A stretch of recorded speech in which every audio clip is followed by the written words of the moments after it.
Bonjour à tous, merci d'être Bonjour. là ce matin.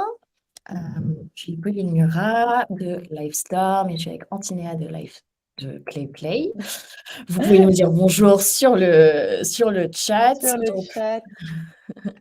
Donc aujourd'hui, nous sommes là en direct pour vous parler du recyclage de contenu vidéo. Gros sujet en ce début d'année 2023. On a besoin de plus de temps, on a peut-être moins de ressources.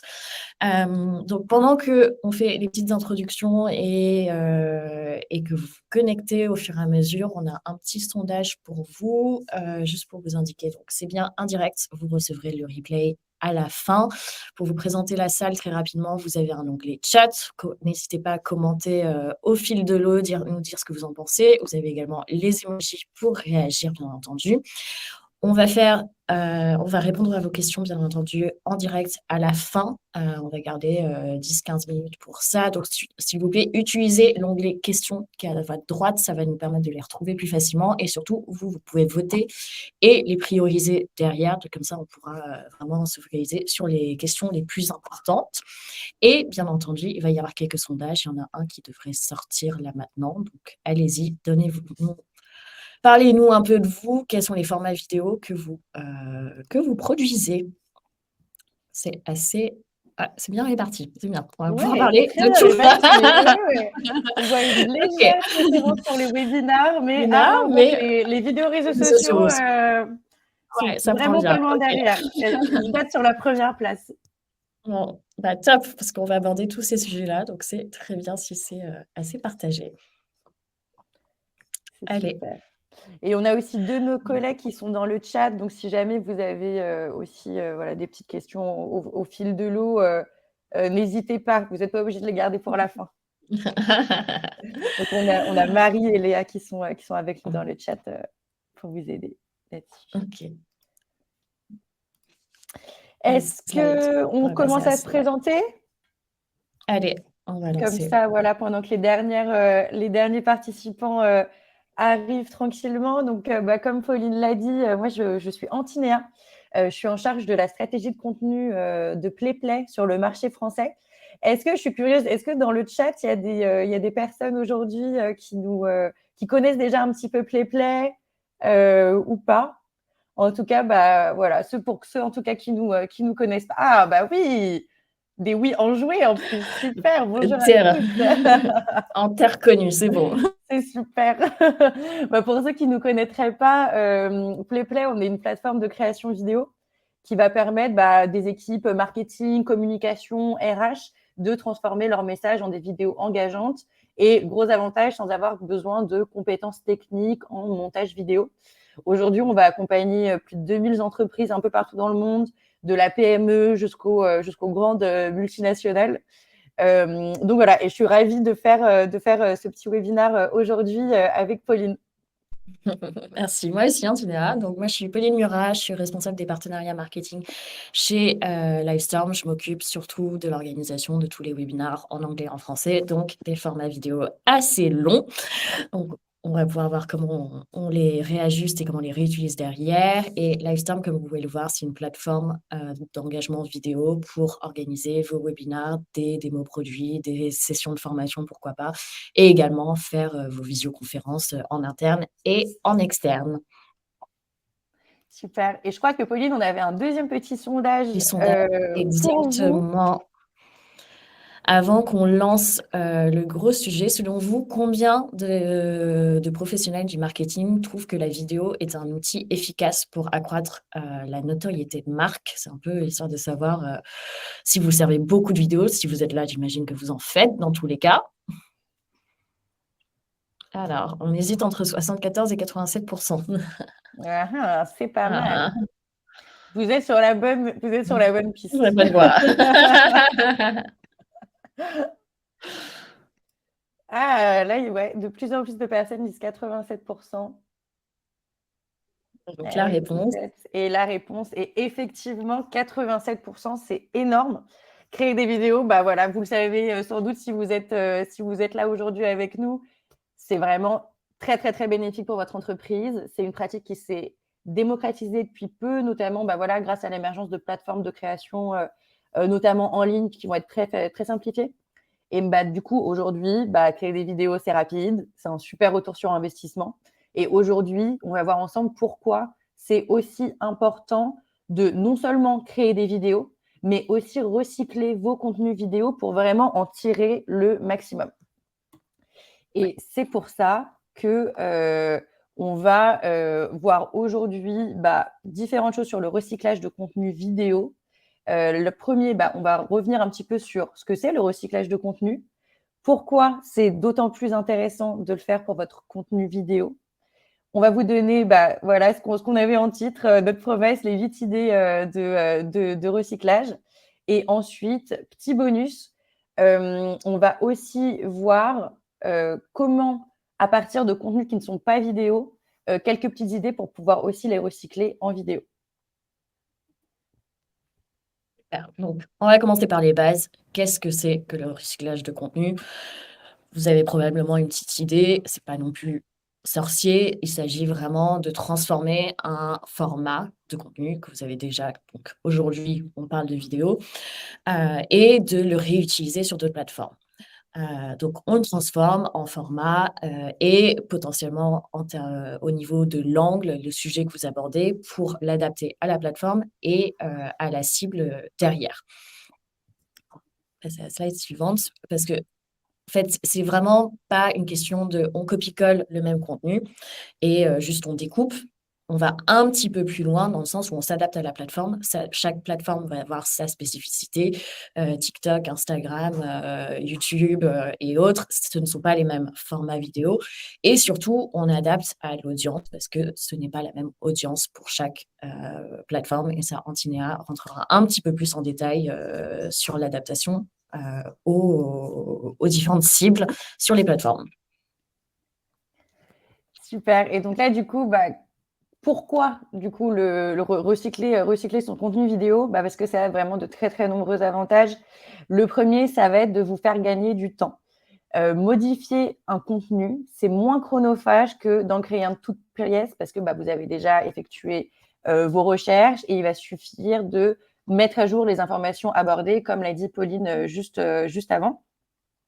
Deuxième gros avantage, toucher un public plus large parce que, voilà, comme Pauline l'a dit, vous allez les adapter à plusieurs plateformes de diffusion.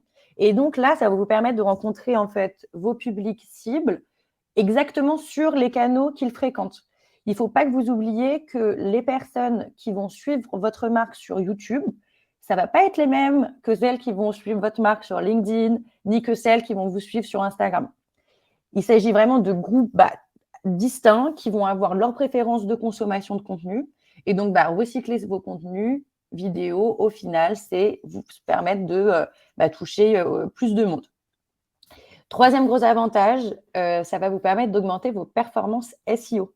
Ça, vous le savez sûrement, mais un bon SEO, un bon référencement, ça passe par la qualité de vos contenus, mais ça passe aussi par la qualité et la quantité, pardon. Et donc, retravailler vos contenus qui vont déjà connaître le succès, ça va vous permettre d'améliorer davantage votre présence en ligne. Je complète juste, il y a une question justement sur l'aspect content pillar page. C'est exactement ce point-là où vous avez un gros contenu avec votre mot-clé et après vous allez rattacher différents formats et différents articles de blog ou vidéos avec des mots-clés qui rentrent dans ce grand cluster. Donc c'est le principe du SEO et comment on a plus d'impact avec ces différents formats. Ouais, c'est exactement ça. Et vous verrez un petit peu plus loin dans la présentation, on a un exemple justement de ça. Donc, on reste jusqu'à la fin. Avant-dernier avantage, ça va aussi vous permettre d'asseoir votre crédibilité de marque. En fait, en retravaillant vos contenus existants, vous allez augmenter la durée de vie de votre contenu. Vous le mettez à jour de manière continue. Et en fait, en faisant ça, vous vous assurez d'apporter toujours de la valeur ajoutée à vos lecteurs, de toujours leur, et à votre audience. Et voilà, vous vous assurez que le contenu que vous leur fournissez est toujours juste. Ça vous permet de vous positionner et de positionner votre marque comme thought leader, comme experte en fait sur le sujet que vous traitez. Et ça, c'est vraiment une des grosses tendances en marketing et en contenu cette année. Et enfin, on dit souvent que pour se souvenir de quelque chose, il faut le répéter 7, 8 fois. Là, c'est un petit peu pareil. Recycler vos contenus, ça va créer un effet de répétition, mais vertueux, qui va vous permettre de mieux faire passer le message et de faire en sorte que vos cibles se souviennent vraiment de vous. Donc voilà, on a fait notre petite intro sur qu'est-ce que c'est que le recyclage de contenu, pourquoi recycler son contenu vidéo. Et maintenant, Pauline va prendre la suite avec nos premières idées pour recycler son contenu vidéo. Exactement, on passe dans le vif du sujet. Là, on a divisé ça en deux. Donc, le premier aspect, c'est comment on passe vos contenus vidéo à un autre format. Et donc, on va commencer par les formats écrits. On peut changer la slide, merci. Avec une chose, c'est le livre blanc. Pourquoi pas, si vous avez un webinar ou une vidéo format un petit peu longue, vous pouvez très facilement la transformer en e-book. Alors, si vous avez une présentation, c'est assez simple parce que vous avez déjà une structure assez claire, chapitre 1, chapitre 2, chapitre 3, donc vous pouvez reprendre ça. Bien sûr, on ne reprend pas la transcription telle quelle, on va adapter, bien sûr, à un format écrit qui passe mieux à l'écrit. Et si vous avez fait un panel de discussion, vous n'avez pas forcément la structure. Là, c'est un exemple que j'avais fait l'année dernière, un panel de discussion avec les marques Asana, Atrium, et un mois plus tard, j'ai réorganisé la structure pour en créer un e-book, mais surtout, gros avantage, c'est que quand vous avez de l'audio et des intervenants, vous pouvez aller chercher des citations. Et donc là, justement, je suis allée chercher les citations de mes 3 experts qui étaient intervenus lors de ce panel, et on a pu faire un chapitre complet avec l'avis des experts. Qui assoit à nouveau cette crédibilité de marque dont on parlait avant. Et bonus supplémentaire, c'est que lorsqu'on a fait la promotion de ce livre blanc, donc quelques mois après le webinar, on l'a fait sur les réseaux sociaux. Et j'ai pu mettre en avant ces différentes citations-là en taguant les marques, en taguant les personnes dans les réseaux sociaux. Donc, ça crée un petit peu plus de buzz. Vous pouvez augmenter votre visibilité, asseoir votre crédibilité avec les experts, les citations. Et pareil, si vous avez une présentation assez classique, l'intervenant, vous pouvez le citer. Normalement, il a une expertise sur ce sujet-là. Vous pouvez créer un petit peu plus de buzz. Et si vous voulez augmenter encore plus votre aspect promotion, vous pouvez potentiellement refaire un partenariat avec les marques ou leur demander de faire un petit peu plus de promotion et engendrer un peu plus de visibilité et de leads. Donc ça, c'est le premier point sur la partie écrite. La deuxième idée, et je ne pourrais pas être une très grande surprise, c'est l'article de blog. Là, pareil, on restructure le contenu, on ne fait pas une transcription parce que forcément le format blog est assez court par rapport à votre vidéo. Donc, soit vous décidez de résumer très rapidement votre vidéo sur une page, un article qui fonctionne, soit vous décidez de ne sortir que 1 ou 2 points clés et d'approfondir peut-être ce point-là. Mais derrière, et là on en revient à ce point SEO, LearnUpon le fait très bien par exemple, c'est qu'eux, ils ont fait un résumé d'un webinaire sur leur article de blog. Et là, je vous ai mis un imprimé écran de juste le bloc de fin. Et à la fin de leur article, donc, il y a ce côté, vous voulez en savoir plus, vous voulez approfondir le sujet, et on a la promotion du webinaire. Donc là, vous allez pouvoir continuer à amener du trafic vers votre webinaire qui est à la demande. Donc, continuez à générer du lead. Si c'est une vidéo YouTube que vous avez recyclée, vous pouvez directement intégrer la vidéo dans votre article de blog et qu'on l'ajoute directement dans l'article. Et ça va vous aider à remonter en termes de SEO dans Google parce qu'en plus, vous allez augmenter le temps passé sur la page. Troisième aspect, troisième idée, donc là, on sort de la partie écrite, on part sur la partie audio avec les podcasts. Grand format à la mode, super pour augmenter son reach et vraiment aller chercher une autre audience parce que c'est une audience très différente qui est sur YouTube par rapport au podcast. Seule chose, donc là, on isole le son, bien entendu. On fait un petit peu d'édition audio. C'est un peu pénible, mais c'est pas non plus très compliqué. Potentiellement, on coupe son intro, on enlève les... tous les mots un petit peu embêtants, et on ajoute son jingle et son jingle de début, son jingle de fin, et peut-être on refait une intro. Par contre, faites bien attention, et je pense que là, c'est vraiment un format où il faut prévoir à l'avance que vous souhaitez recycler votre contenu vidéo en podcast. Pour la question d'audio, il faut quand même un son très clair et de qualité. Donc, si vous recyclez une interview, ce qui est un des super formats à recycler en podcast, prévenez vos intervenants qu'ils aient une salle bien silencieuse et un bon micro qui fonctionne. Ça va vous faciliter la tâche derrière et vous aurez un audio de qualité. Deuxièmement, c'est également ce que vous racontez. Simplement, si vous reprenez une vidéo où il y a beaucoup de visuels, il y a des animations, où vous présentez des graphiques, pensez bien que quand ça va être transformé en podcast, eh bien, l'auditeur, il ne verra pas vos graphiques, il ne verra pas les animations. Donc, il faut que ça fasse sens. Alors, soit vous coupez complètement cette partie parce que ça fonctionne sans, soit vous y pensez à l'avance lorsque vous organisez et vous animez votre vidéo pour bien décrire ce qui est en train de se passer à l'écran, ou s'il y a des chiffres, s'il y a des graphiques, les hauts et bas. Un exemple, c'est Arte. Non, c'est pas Arte, c'est l'émission C'est dans l'air. Et ben, ils la font en podcast. Mais lorsqu'il y a toujours des petites vidéos qui sont passées avec des interviews et autres, des gens sur le terrain, ils décrivent vraiment les vidéos. Et moi, je les écoute en podcast, je ne regarde pas plus l'émission en direct, mais on sent que ça passe très, très bien en podcast parce qu'ils font cet effort de description. Ils savent que ça va être transformé en audio uniquement derrière. Et je te repasse la main pour le dernier. Ouais, alors notre dernier changement de format, ça va être en fait de transformer votre vidéo MP4 en un GIF court. Donc ça va être surtout pour tout ce qui est toutes vos publications sur les réseaux sociaux.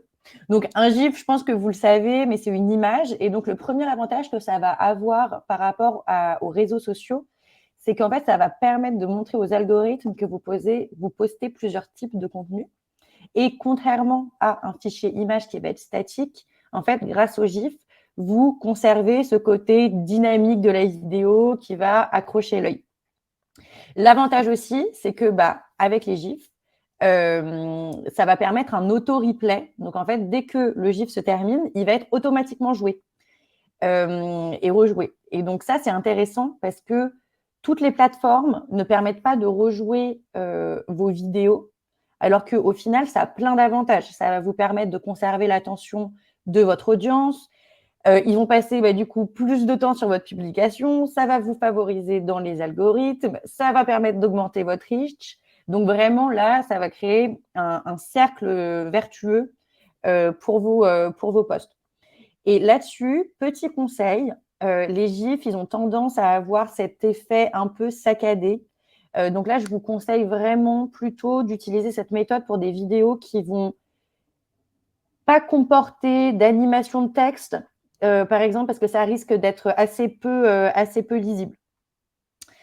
Donc voilà. Et d'ailleurs, moi je dis GIF. Je sais qu'il y a un gros débat pour savoir si on dit GIF ou GIF. N'hésitez pas à nous le dire dans le chat.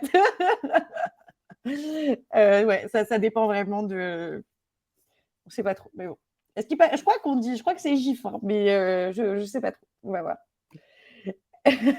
On va passer maintenant du coup à 4 autres idées. Et donc là, du coup, comme Pauline vous l'avait dit, on partait d'une vidéo pour arriver sur un autre type de contenu. Et là, maintenant, en fait, on va voir qu'on peut aussi transformer son contenu vidéo en d'autres types de contenu vidéo. Et vous allez voir que ça a vraiment beaucoup, beaucoup d'avantages, et notamment celui de prendre extrêmement peu de temps. Ça, on adore. Oui. On court toujours après le temps. Là, c'est vraiment ce qu'on recherche, et j'ai l'impression d'autant plus cette année. Le premier petit conseil qu'on pouvait vous donner, c'était en fait de changer tout simplement le format de vos vidéos existantes. Vous pouvez transformer une vidéo carrée en une vidéo horizontale ou verticale, et réciproquement. Pour ceux du coup qui connaissent PlayPlay, vous savez que c'est possible en fait de changer le format de vos vidéos en un clic directement sur la plateforme. Donc en fait, va y avoir les images, les animations de texte, etc., qui vont se redimensionner automatiquement. Et ça a un gros avantage. Bon, déjà, ça nous fait gagner énormément de temps, mais de changer vraiment le format de vos vidéos, comme on le disait en début de webinaire, ça permet d'être facilement présent sur plusieurs plateformes et donc de diversifier votre audience. Donc, en fait, si vous avez votre vidéo carrée, par exemple, que vous voulez publier sur Instagram, en fait, vous pouvez aussi la transformer en horizontale pour LinkedIn, pour YouTube, ou en verticale pour Facebook ou pour TikTok, par exemple. Je suis curieuse, est-ce qu'il y en a parmi vous qui utilisent déjà TikTok pour votre compte d'entreprise? Nous, je sais que chez PlayPlay, on n'en a pas encore, mais ça va sûrement être… comme Gaëlle, c'est en cours de stratégie aussi de notre côté. Moi, j'ai découvert… j'ai un peu honte de le dire, mais j'ai découvert ça assez tard, juste sur mes comptes en perso. Je ne poste rien, mais maintenant, je suis devenue un petit peu accro à TikTok. Ouais, je vois que c'est assez… On a mis un sondage pour les plateformes que vous utilisez. Vous pouvez voter si vous voulez. Super. Deuxième changement de format, je vous parlais du format vertical. Et en fait, si vous avez des vidéos qui vont être très courtes, et donc là, quand on dit très court, ça va être vraiment moins d'1 minute, vous pouvez aussi en fait la découper en plusieurs stories, et notamment pour Instagram et pour Facebook. Et donc ça, c'est aussi possible en un clic sur PlayPlay. Au niveau des avantages, en fait, même au sein d'un réseau social, chacun va avoir un peu son type de contenu préféré. Si on prend l'exemple d'Instagram, ça ne va pas être les mêmes personnes qui vont regarder vos stories ou les mêmes personnes qui vont regarder vos réels. Les réels, ils vont être bénéfiques pour gagner en notoriété, toucher des personnes qui ne vous connaissent pas encore, qui ne connaissent pas encore votre marque ou qui ne vous suivent pas encore sur Instagram, par exemple. Alors que les stories, elles vont être parfaites pour parler à vos abonnés, continuer d'entretenir la relation avec eux. Donc là, vous pouvez vraiment aller chercher le type de public que vous souhaitez en changeant le format sur une même plateforme. Et deuxième avantage, les réseaux sociaux, ils aiment bien quand vous utilisez plusieurs, voire même toutes les fonctionnalités qu'ils ont sorties. Et donc, en fait, multiplier les types de contenus que vous postez, ça va encore une fois vous avantager auprès de l'algorithme. Et ça, encore une fois, c'est un peu ce qu'on recherche tous quand on publie sur les réseaux sociaux. Troisième type de recyclage de contenu, ça va être de sous-titrer en fait votre vidéo en plusieurs langues, ce qui va avoir comme avantage de toucher un public international. Donc ici, par exemple, sur la slide que vous voyez, c'est une vidéo qu'on a partagée sur la page LinkedIn de PlayPlay et elle présente une nouvelle fonctionnalité. Et en fait, sur cette vidéo, mon collègue Adriano, que vous voyez là à l'écran, lui, il est product manager et il parle en anglais sur cette vidéo. Et en fait, ce qu'on a fait, c'est qu'on a ajouté automatiquement des sous-titres en français et en anglais, ce qui nous a permis en fait de la partager auprès de plusieurs publics dans plusieurs zones géographiques. Et donc, ça a l'avantage énorme en fait de ne filmer qu'une seule version de la vidéo. Ça permet en fait très facilement l'internationalisation d'une campagne de communication tout en gagnant en fait en temps sur le tournage et sur la production. Voilà, donc ça a quand même des gros avantages et ça c'est surtout effectivement si vous souhaitez toucher certains publics sur plusieurs marchés. Et on passe notre petit dernier conseil. Le dernier, la 8e idée, c'est vos formats longs, donc webinaires ou vidéos plutôt éducatives. C'est de continuer à les faire perdurer tout simplement. Donc pour vos webinaires, vous pouvez les mettre à la demande très facilement. Et si vous souhaitez, vous pouvez faire un petit peu d'édition couper peut-être la présentation comme j'ai fait au début vous avez le chat ici, les questions ici. Même si en les mettant à la demande sur Livestorm, une personne qui regarde à la demande après le live peut encore poser des questions et répondre au sondage. Donc après, vous pouvez revenir dans la salle d'événement peut-être 2 jours après, 1 semaine après, voir les questions, voir qui a posé cette question et lui envoyer la réponse par la suite, par email ou autre. Après, certaines marques les ouvrent à tous et mettent leur webinar directement accessible sur YouTube. Reveal fait beaucoup ça. PlayPlay, je crois que vous le faites également sur certains événements. Comme on le disait, ça vous permet d'atteindre une audience beaucoup plus large et il n'y a plus cette question de on s'enregistre pour accéder au contenu. Et deuxième point, c'est découper. Donc, découper votre vidéo. Ça peut être un webinar s'il est vraiment bien structuré. À nouveau, pensez-y avant de faire votre vidéo. Comment est-ce que je veux recycler cette vidéo parce que ça vous fera gagner un temps monstre par la suite. Juste de préparer un petit peu, vous posez 1 heure en disant je veux faire de la formation, je veux faire un podcast ou autre et après vous irez très très vite sur le recyclage. Mais donc là, je voulais vous parler de l'aspect module de formation. Vous pouvez très bien découper votre vidéo en le chapitre 1, le chapitre 2, le chapitre 3 pour que derrière, ce soit des vidéos courtes, éducatives. Si je parle du cas webinar, typiquement, ça serait vidéo 1, la partie promotion d'un webinar, vidéo 2, l'animation, vidéo 3, le suivi et le recyclage de ce contenu. Je vous ai mis là l'exemple de Drift, mais HubSpot fait ça très bien. Ce n'est pas sous le format webinar, mais ils font des vidéos éducatives. Il y a des marketeurs dans la salle, vous savez sûrement qu'ils ont une belle bibliothèque de formation vidéo en ligne dans leur académie. Et très souvent, c'est une vidéo éducative très longue qui est ensuite découpée et ces vidéos découpées forment un module qui va être réutilisé dans différents cycles certifiants ou parcours de formation.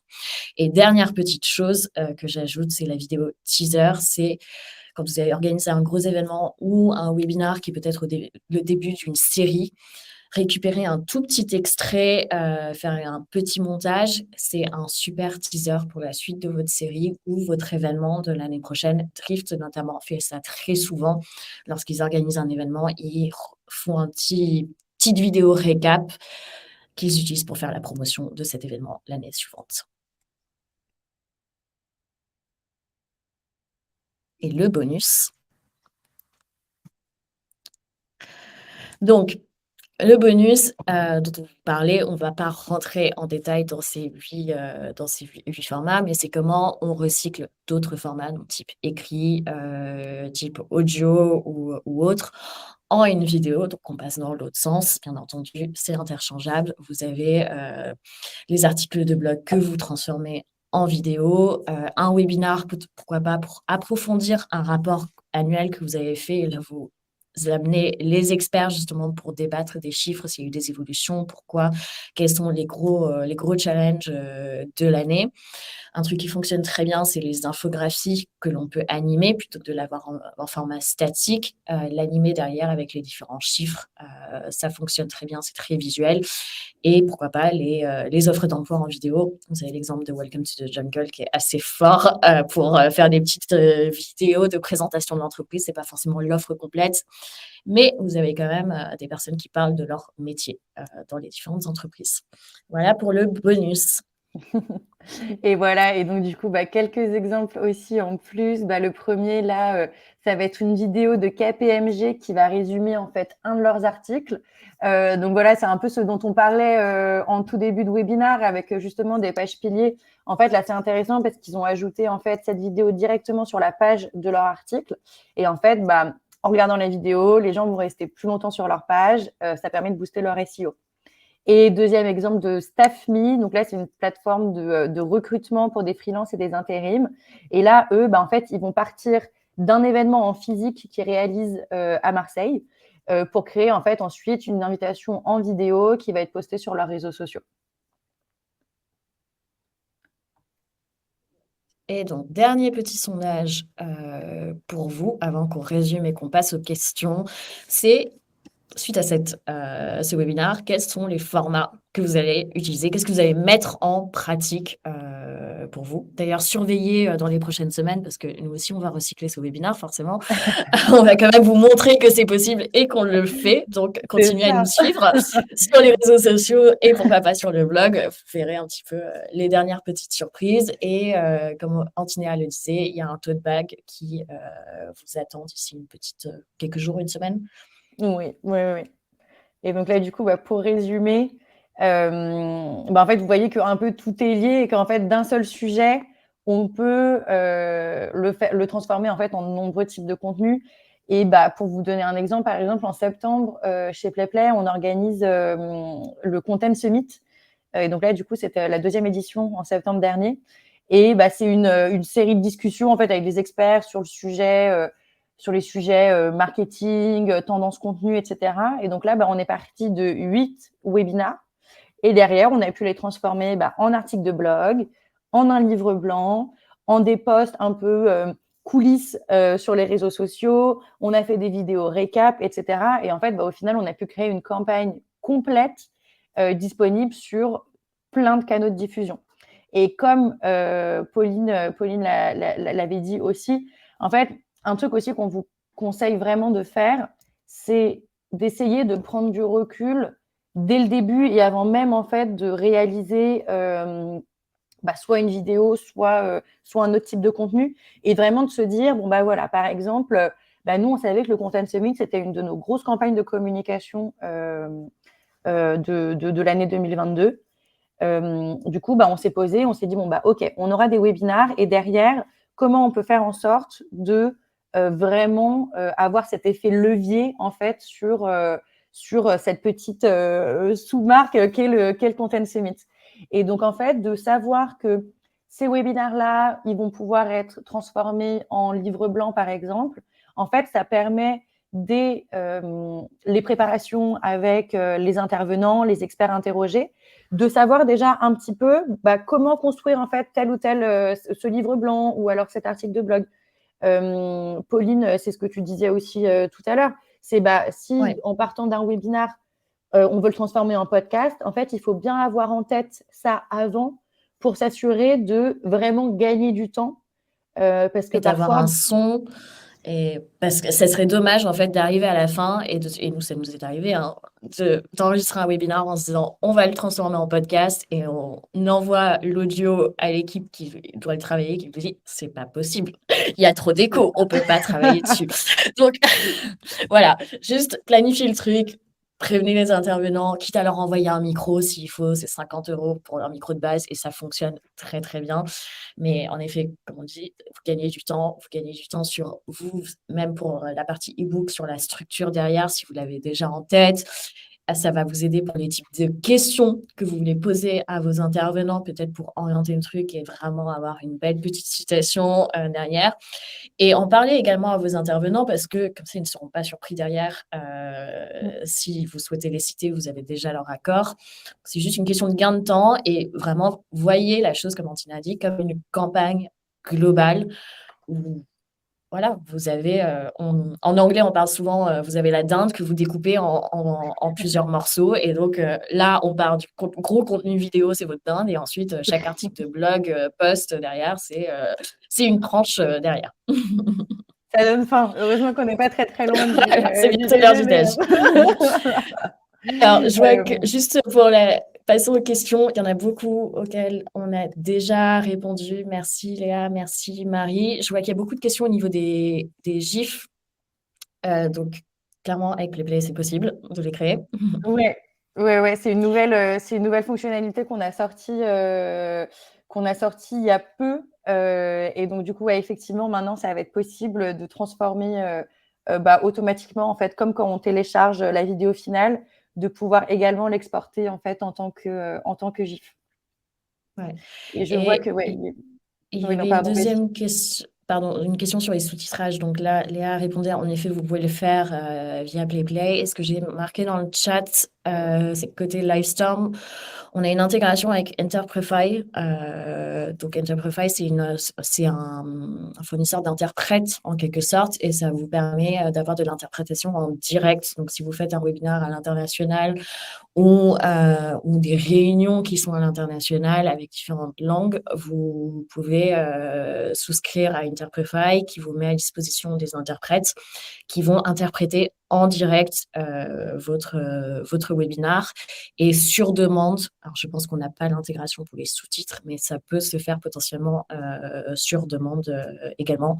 Si vous êtes curieux, on a un webinaire dessus le 23 mars, je crois. Et vous pourrez aller surveiller les communications qui sortiront bientôt sur le sujet.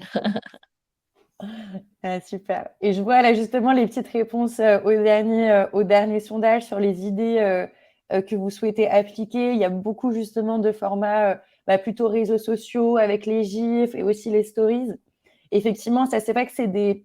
Je pense qu'en fait, quand on commence vraiment les stratégies de recyclage de contenu, ça peut être des formats qui sont assez faciles en fait à produire, qui vont Et demander rapide. effectivement... Ouais, c'est ça. Ça va demander beaucoup moins de temps que de effectivement... aller se lancer dans un podcast, par exemple, si c'est justement aussi quelque chose que vous n'avez pas l'habitude de faire. Nous, je sais que voilà, chez PlayPlay, c'est aussi un de nos projets, mais pas forcément, voilà, plutôt sur le long terme. On n'a pas forcément, on n'est pas forcément assez nombreux encore aujourd'hui pour pouvoir se lancer dans 20 milliards de types de contenus. Mais du coup, c'est vrai que nous aussi, on va plutôt essayer de favoriser justement des publications sur les réseaux sociaux. Nous, ce qu'on aime bien aussi, qu'on commence à faire, ça va être des séries aussi de formation, notamment sur YouTube.